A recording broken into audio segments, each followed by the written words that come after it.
साल हो गया। नमस्कार, मैं हूं जीवन का सभी हम आजमगढ़ जिले के रौनापाद थाना क्षेत्र में मौजूद हैं, रसूलपुर गांव में।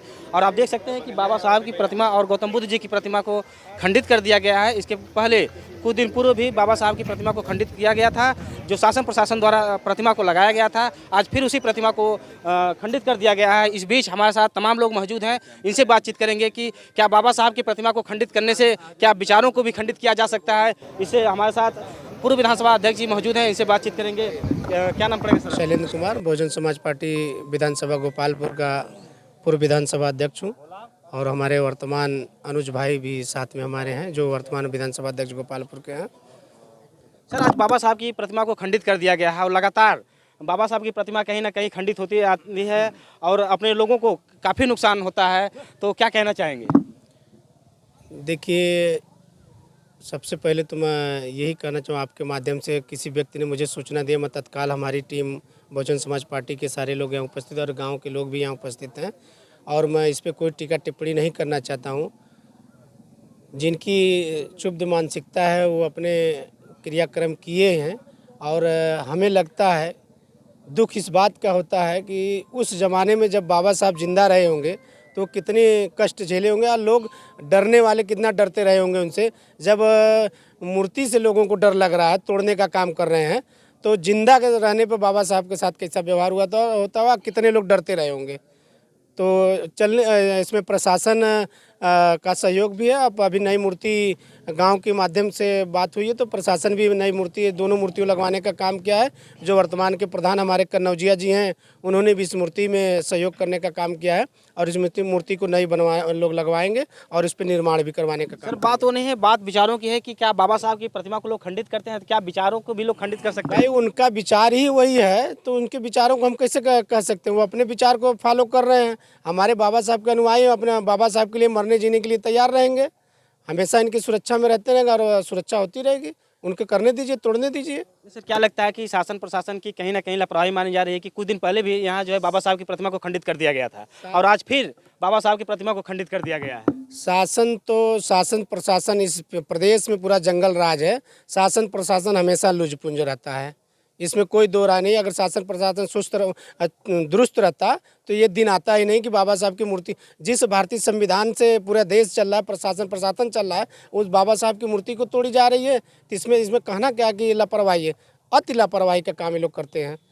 तो किसी भी मूर्ति टूटेगी तो लोग कहेंगे कि वहाँ 2 पुलिस लगा दो, 2 गार्ड लगा दो, मूर्ति लग गई, बात खत्म हो गई। जो मूर्ति तोड़ती है प्रशासन, जबकि योगी जी कहते हैं कि हमारा प्रशासन अलर्ट है, लेकिन देखते हैं कि अभी बगल में रौनापाद थाने के बगल में एक मूर्ति टूट गई थी, लेकिन अभी तक आरोपी पकड़े नहीं जाते हैं। उससे उनका मनोबल दिन पे दिन बढ़ता जाता है और कहीं ना कहीं घटना दुर्घटना करते रहते हैं। आपने अभी योगी जी का नाम लिया, हमारे वर्तमान जो मुख्यमंत्री हैं। आप रौनापार की बात छोड़िए, जो वर्तमान मुख्य आदित्यनाथ योगी जी हैं, वह गोरखपुर उनका घर, उनका गढ़, वहाँ दलित की बेटी के साथ बलात्कार हुआ, 2 बच्चियों का संहार हो गया, अभी वहाँ FIR तक नहीं लिखा गया। आप जो उनकी बात क्या कर रहे हैं? हाँ, प्रशासन यहाँ जहाँ हम मौजूद है वहाँ का प्रशासन अगर हमारी मदद करता है तो बेहतर है। योगी की बातें मत करिए, वो तो आखिरी लापरवाह कर रहे। मुझे लगता है इस प्रदेश का सबसे घटिया मुख्यमंत्री अगर कोई है तो आदित्यनाथ योगी जी हैं। तो इसी बीच हमारे साथ ग्राम प्रधान जी मौजूद हैं। प्रधान जी, ये लगातार बाबा साहब की मूर्ति यहाँ खंडित की जाती है, तो क्या आप कहना चाहेंगे लोगों से? भाई, ये तो बहुत घिनौनी बात है। जो कर रहा है वो बहुत घटिया काम कर रहा है। अब तो क्या सहयोग रहा है आपके? बाबा साहब की प्रतिमा में खंडित कर दी गई है, तो क्या सहयोग आप आज मौके पे कर रहे हैं? मौके पे हम लोग सहयोग करके इसको, ग्राम सभा वाले भी हैं, हम लोग भी हैं, हम भी हैं, साथ में सहयोग करके मूर्ति तो ये लोग मंगा रहे हैं। फिर उसके बाद हम लोग सोच रहे हैं कि इसको जो है कि पावा दे के कुछ बाउंड्री करा दिया जाए और ग्राम सभा के लोग भी तैयार हैं। तो क्या सहयोग आपका आज है बीच में, जो जनता के बीच में, आप कुछ बताएंगे? जनता के बीच में जो सहयोग है, हम लोग कहे हैं, जो हम लोग मटेरियल जो है हम गिरवा रहे हैं अपने तरफ से। कुछ जो भी जितना हमसे हो रहा है उतना हम सहयोग कर रहे हैं। भाई प्रधान जी, बड़ा सवाल ये है कि जब बाबा साहब की प्रतिमा खंडित होती है, लोग आते हैं और तमाम उस समय दान दे करके और बाबा साहब की प्रतिमा को सुरक्षित करने का काम करते हैं, क्या इसके पहले वो काम कर दिया जाता तो शायद ऐसी घटना न घटती? जैसे इसके पहले सहयोग की जो बात है वो सबकी जिम्मेदारी होती है, किसी एक व्यक्ति की नहीं होती है। देखभाल सबकी जिम्मेदारी होती है, सबको इसके बारे में देखना चाहिए, उसके विचार होना चाहिए कि जो है और तो इसी बीच हमारे पास साथ और भी लोग मौजूद हैं। क्या नाम पड़ेगा भैया आपका? उमेश कुमार गौतम। आप इसी गांव के रहने वाले हैं? जी, इसके पहले कितने दिन पहले बाबा साहब की प्रतिमा को खंडित किया गया था? कोई 2 साल पहले। 2 साल पहले। फिर आज बाबा साहब की प्रतिमा को वहीं पे खंडित कर दिया गया। क्या कहना चाहेंगे शासन प्रशासन से? अरे प्रशासन का क्या कहना है, प्रशासन देख ही रहे हैं, जंगल राज हो चुका है पूरे उत्तर प्रदेश में, क्या पूरे भारत में। जब से हमारे माननीय योगी जी और माननीय मोदी जी जब से प्रधानमंत्री और मुख्यमंत्री हुए हैं, ये तो कहना नहीं, सभी जनता सभी लोग जान रहे हैं कि क्या स्थिति है। तो आइए, हमारे साथ और भी लोग मौजूद हैं। वर्तमान में सेक्टर अध्यक्ष भी यहाँ पहुँच चुके हैं, इनसे भी बातचीत करेंगे। सर, क्या नाम पड़ेगा आपका? मैं अवनीश कुमार धमदर्शी, गोपालपुर विधानसभा अध्यक्ष। और हमको जैसा कि सूचना मिली कि रौनापार थाना क्षेत्र के ये रसूलपुर नंदलाल गांव में बाबा साहब डॉक्टर भीमराव अंबेडकर जी की प्रतिमा खंडित कर दी गई। जैसे ही हमको सूचना मिली, हम पूर्व विधानसभा अध्यक्ष शैलेंद्र जी और हमारी विधानसभा महासचिव राजू राजभर जी और तमाम हमारे विधानसभा कमेटी और हमारे सेक्टर कमेटी, जो यहाँ की लोकल सेक्टर कमेटी है, हम लोग मौजूद हैं यहाँ पर। हमने देखा कि बाबा साहब की प्रतिमा को खंडित किया गया है। जैसा कि सूचना मिली कि प्रशासन और यहाँ के ग्राम प्रधान द्वारा ये प्रतिमा का तत्काल जो है मरम्मत कराया जाएगा। सर, मरम्मत से कैसे काम चलेगा? लगातार ये कहीं ना कहीं बाबा साहब की प्रतिमा को खंडित किया जा रहा है। अभी कुछ दिन पहले तवक्कलपुर में बाबा साहब की मेन रोड पे, थाने से चंद कदम दूरी पे बाबा साहब की प्रतिमा को क्षतिग्रस्त कर दिया गया था। और 2 साल पहले यहाँ भी, जहाँ आप लोग मौके मौजूद है, ये भी प्रतिमा को क्षतिग्रस्त कर दिया गया था। तो आज फिर क्षतिग्रस्त कर दिया गया, तो क्या कहना चाहेंगे सर? बहुत ही निंदनीय बात है।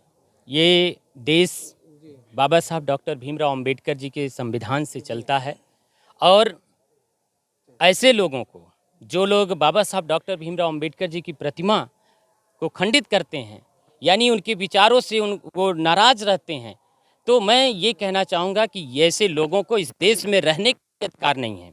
क्योंकि जिस महापुरुष का यह भारत का संविधान, भारत चलता है और भारतीय संविधान के निर्माता हैं, ऐसे लोगों का जो अपमान करेगा वह इस देश में रहने लायक नहीं है। ऐसे लोगों के खिलाफ सख्त से सख्त कार्रवाई होनी चाहिए। अगर कार्रवाई शासन प्रशासन द्वारा लगातार बाबा साहब की प्रतिमा खंडित होती है, शासन प्रशासन पहुंचता है और नई प्रतिमा लगा देता है, तो क्या ऐसे लगातार ऐसे होता रहता है? लेकिन जो ऐसा कदम उठाता है, तमाम देखते हैं घटना हुलती है लेकिन अनावरण तत्काल हो जाता है। लेकिन बाबा साहब की प्रतिमा को खंडित किया जाता है तो कभी सुनने में नहीं आया कि आज बाबा साहब की मूर्ति तोड़ने वाले को पुलिस ने पकड़ी है। तो क्या कहना चाहेंगे सर? ये तो हमारे उत्तर प्रदेश के मुख्यमंत्री योगी आदित्यनाथ जी को इस बात का सही संज्ञान लेना चाहिए और जो भारतीय संविधान निर्माता बाबा साहब डॉक्टर भीमराव अंबेडकर जी की प्रतिमा को खंडित करता है, ऐसे लोगों के खिलाफ ज़रूर कार्रवाई करनी चाहिए। नहीं तो ऐसे जो अपराधी अराजक तत्व हैं, ये लोग का मनोबल बढ़ेगा और इस तरह की घटनाएं होती रहेगी तो यह बहुजन समाज हमेशा आंदोलित हो जाएगा और इस तरह से बड़ी घटना भी हो सकती है। इसलिए मैं शासन प्रशासन से ये अनुरोध करूंगा कि इस तरह की जो घटनाएं हो रही हैं उस पर सतर्क हो जाए और इस पर सख्त कदम उठाए। और मुख्यमंत्री योगी आदित्यनाथ जी से भी मैं कहना चाहूँगा कि जहाँ पर भी बाबा साहब डॉक्टर भीमराव अंबेडकर जी की प्रतिमा लगी है, वहाँ पर कुछ ऐसी व्यवस्थाएँ कराई जाए कि जिससे अराजक तत्व खंडित न कर सकें। तो इसी बीच हमारे पास साथ समाजवादी पार्टी के मजदूर सभा के राष्ट्रीय सचिव जी मौजूद हैं, इनसे बातचीत करेंगे। क्या नाम पड़ेगा सर आपका? जी, मेरा नाम प्रदीप कुमार सहाय है। सर, आज बाबा साहब की प्रतिमा को खंडित कर दिया गया है, आप आए हैं, क्या लोगों को आश्वासन दे रहे हैं और क्या किस प्रकार से कार्रवाई की मांग करते हैं? जी, सुबह सुबह मुझे जैसे सूचना मिली कि यहाँ बाबा साहब की प्रतिमा को खंडित कर दिया गया है, सुनकर बड़ा अफसोस हुआ कि आज जिनके सहारे पूरा देश चल रहा है उनको सिंबल ऑफ नॉलेज कहा जाता है, ऐसे बाबा साहब की मूर्ति को खंडित किया जा रहा है। ये एक तरीके से जलन की भावना रखी जा रही है। जैसा हमारे साथी अभी बता रहे थे कि बाबा साहब जब जीवित थे उस दौर में किन किन कठिनाइयों से वो गुजरे हैं, उस समय लोग क्या करते होंगे, क्या सोचते होंगे उनके बारे में, जो कि आज उनके नहीं रहने पर भी उनके विचारों को ये लोग ये सोच रहे हैं कि इनकी प्रतिमा को खंडित करके उनके विचारों को मार दिया जाए। तो ऐसा कभी नहीं होगा। जिस भी आपराधिक तत्वों ने ये काम किया है, आपके चैनल के माध्यम से मैं ये बताना चाहूँगा, क्योंकि उनके पास ये वीडियो ज़रूर जाएगी, उनको मैं ये बताना चाहूँगा कि मूर्ति तोड़ के आप हमारे बाबा साहब का जो अपमान किए हैं, इससे अगर आप ये सोच रहे हो कि हम डर जाएंगे तो ये दिमाग से निकाल दीजिए। बाबा साहब के विचारों को हम लोग फॉलो करने वाले लोग हैं, हम लोग समाजवादी विचारधारा के लोग हैं, हम लोग मान्यवर काशीराम साहब को मानने वाले लोग हैं, ऐसे बिल्कुल डरने वाले नहीं हैं। और मैं प्रशासन से भी ये मांग करूँगा, जोगी जी से भी मांग करूँगा कि ऐसे जगहों पर अपने जल्द से जल्द आदेशित करके सीसीटीवी कैमरे लगवाए जाएं, ताकि जिनके दिमाग में ये चल रहा हो कि हम खंडित करें, वो भूल जाएं इस चीज़ को, उनके मन में डर बनी रहे। लगातार देखा जाता है कि बाबा साहब की प्रतिमा को खंडित किया जाता है, लेकिन प्रशासन द्वारा कभी भी इस पे मुस्तैद कदम नहीं उठाया जाता है कि जो दोषी हैं उनको सजा दिलाया जाए। अगर हो सकता है कि सजा उनको मिलती तो शायद ये घटना न घटती। बिल्कुल बिल्कुल, ये इसमें प्रशासन की ये गलती है कि इनको, जैसे अभी मूर्ति टूटी, यहाँ के प्रशासन का मैं धन्यवाद करना चाहूँगा कि उन्होंने तत्काल प्रभाव से यहाँ मूर्ति मंगवाने का काम किया है। लेकिन मैं उनसे भी ये गुजारिश करता हूँ कि आप जितनी जल्दी दिखा रहे हैं मूर्ति लगाने की, उतनी जल्दी आप उन अपराधियों को पकड़ने की भी जल्दी कीजिए, ताकि उनके मन में डर, और उनको पकड़िए, उनको सख्त से सख्त उनको सजा दीजिए कि भारतीय संविधान के निर्माता की मूर्ति को छूने की उनकी हिम्मत कैसे हुई। तो मैं शासन प्रशासन से भी यही मांग करूंगा कि जल्द से जल्द अपराधियों को पकड़ा जाए और इसको बिल्कुल भी शिथिलता न बरती जाए, उसको एकदम अपनी प्रथम वरीयता रख के उनको पकड़ने का काम किया जाए। तो आज सर मौके पे आए हैं, क्या लोगों को आश्वासन दे रहे हैं? आश्वासन यही है कि हमारा समाज अभी भी थोड़ा सा, अपने समाज को मजबूत होने की ज़रूरत है। अगर थोड़ी एक्टिविटी होती तो जिस तरीके की घटना हुई है नहीं हो पाती। यहाँ जो भी ग्राम प्रधान हैं या जो भी सत्ताधारी लोग हैं, उनसे आप लड़ के झगड़ के अपने अधिकारों को ले सकते हैं, क्योंकि यहाँ देख रहा हूँ यहाँ ना तो लाइट है ना ही कोई व्यवस्था है। अगर ये समाज मजबूत हो जाए तो अपने हक को मांग सकता है और बाबा साहब की सुरक्षा में ये काम कराया जा सकता है। तो और भी हमारे साथ मौजूद हैं, क्या नाम पड़ेगा सर आपका? मैं सर अरविंद राणा, मैं भीम आर्मी का जिला मीडिया प्रभारी हूँ। मुझे जैसे ही सूचना मिली है मैं आप लोगों के बीच में यहाँ पे उपस्थित हूँ।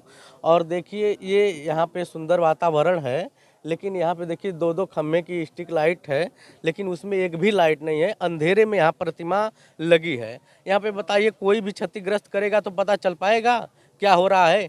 कम से कम यहाँ पे एक उजाला होना चाहिए। कहते हैं कि हमें ज़रूरत नहीं राम कृष्ण हनुमान की, हमें ज़रूरत नहीं राम कृष्ण हनुमान की, हमें ज़रूरत नहीं काल्पनिक भगवान की, हमें ज़रूरत है इस भीम जैसे भीम रूपी शेर की, जिसने किस्मत लिख दी संविधान की, जिसने किस्मत लिख दी संविधान की। और आज उनके साथ ऐसा कृत किया जा रहा है, ये समझिए बहुत ही निंदनीय शर्मनाक जो है कृत किया जा रहा है। नहीं, जैसे सर्व समाज के लोग इकट्ठा होते हैं, बाबा साहब की प्रतिमा टूटती है, जैसे ही सूचना मिलती है तमाम लोग इकट्ठा हो जाते हैं, लेकिन ये लोग नहीं करते कि पहले इस बाबा साहब को जहाँ भी प्रतिमा है अपने ही सहयोग से इसको सुरक्षित कर दिया जाए कि ताकि ऐसी घटना न घट सके। ये तो लापरवाहियाँ है। देखिए आज भले ही इस देश में हिंदुत्व की सरकारें हैं, आज छोटे से छोटे मंदिर पे चले जाइए, वहाँ पे सीसीटीवी कैमरे लगे हुए हैं, लेकिन ये बताइए जिसने भारत का संविधान लिखा और उनके बनाए हुए कानून के द्वारा जो है पूरा देश आज चल रहा है, लेकिन उनकी मूर्ति देखिए धूप में, बरसात में, ठंड में इसी तरह पड़ी रहती है। न उनके लिए कैमरा लगा है, न छत है, और न उनके लिए कोई सुविधा है। लेकिन यही चुनाव आता है, तमाम तरह की सरकारें जो है कि प्रलोभन का कार्य प्रलोभन देने का कार्य करती है, लेकिन उनके ऊपर एक छत भी नहीं है और न जो है कि सीसीटीवी कैमरा लगा है। बड़ा सवाल है सर कि जब चुनाव आता है तो लोग बाबा साहब की प्रतिमा को लेकर के दलित बस्तियों में खासकर दौड़ते हैं वोट के लिए, लेकिन जिस दिन चुनाव जीतते हैं उस दिन बाबा साहब की प्रतिमा कहाँ गई और कहाँ के लोग गए, उनका कोई विचार नहीं आता है। इस बात को तो इस समाज को समझना चाहिए कि लोग आके क्यों ऐसे करके चले जाते हैं, और हमारा ये कमेरा समाज जो है उनसे जवाब सवाल नहीं कर पाता है चुनाव जीतने के बाद। भाई अगर वो ऐसा कर रहे हैं तो उनसे आप हक अधिकार की मांग करिए, उनके पीछे पड़िए, उनको एकदम खोजिए कि आप आए थे, वादे करके गए, आपके वादे कहाँ गए। लेकिन हमारा समाज खुद ही जो है कि भूल जाता है। तो देखिए इस समय हम लोग रौनापाल थाना क्षेत्र में आए थे, बाबा साहब की प्रतिमा क्षतिग्रस्त कर दी गई है। आप हमारे साथ बने रहिए, लगातार हम आपको अपडेट दिखाते रहेंगे। नमस्कार।